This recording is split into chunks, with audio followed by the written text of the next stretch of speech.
Hi everyone, welcome to today's tutorial, and today I will be covering this filter called the filter gallery. And what the filter gallery does is that it has a lot of these different kinds of filters that you can apply on your image right here, and you can use them to enhance or manipulate your images as per your liking. So without further ado, I'll show you what the filter gallery is, where it is, and how you can use each one, right? So as you can see that I have my image opened up right here. So I'll go to filters and go over here and select this option which says filter gallery. And as you can see that even though we can see a portion of our image right here. So I'm going to just decrease the size a little bit right here which says fit to screen so that you can see the entire image like that, right? So as you can see right over here that the filter gallery has all these options, all these files right here. So I'm going to show you a few, right? And then you can of course play around and experiment with the other effects as well. I will not be covering all of them because it's quite a lot. There's a lot of filters that filter gallery has to offer. So the first one is like by default, this is the plastic wrap filter right over here. So as you can see that this is how this effect looks like on your entire image. So over here you can use the settings, you can adjust the highlights right here. Right, you can increase it or decrease it depending on your image as to how much you like, how much effect you wanted. You can increase the detailing as well. So depending on which type of effect you're using, it might take a couple of seconds for it to apply on the image right here. So this is a plastic wrap. So I will be talking about a few of my personal favorites, one right here. So one of my favorite ones is this palette knife right here. It's gonna take a couple of seconds for it to be applied because depending on your image, depending on your effect, it takes a little bit of time. Right, so I want the stroke detail to be on the highest and I'm just going to decrease the stroke size a little bit like here. So it does take a little bit of time, as you can see that the effect is happening. So you can't really make out much, but as you can see that this effect has been applied right over here.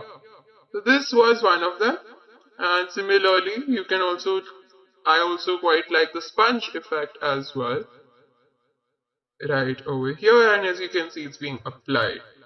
Right, so I can increase just the brush size a little bit more like this, or probably increase the definition as well like this over here, and increase the smoothness as well.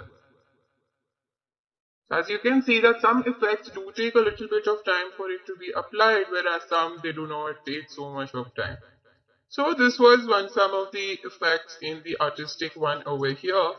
So the brush stroke as well, as you can see, it has slightly lesser than the artistic one right here. So you can see that, for example, this angle stroke right over here. As you can see, this has happened. The angle stroke is not much, but we can of course decrease or increase this direction brush right here. Some of the effects will take time for it to arise, whereas some might not show so much. Yep, right here now you can see that the effect is starting to be applied right over here on this image. So it can take a little bit of time, so you have to wait a couple of seconds. Right here, so as you can see that this angle strokes has been applied and you can see that it's going in this direction as well.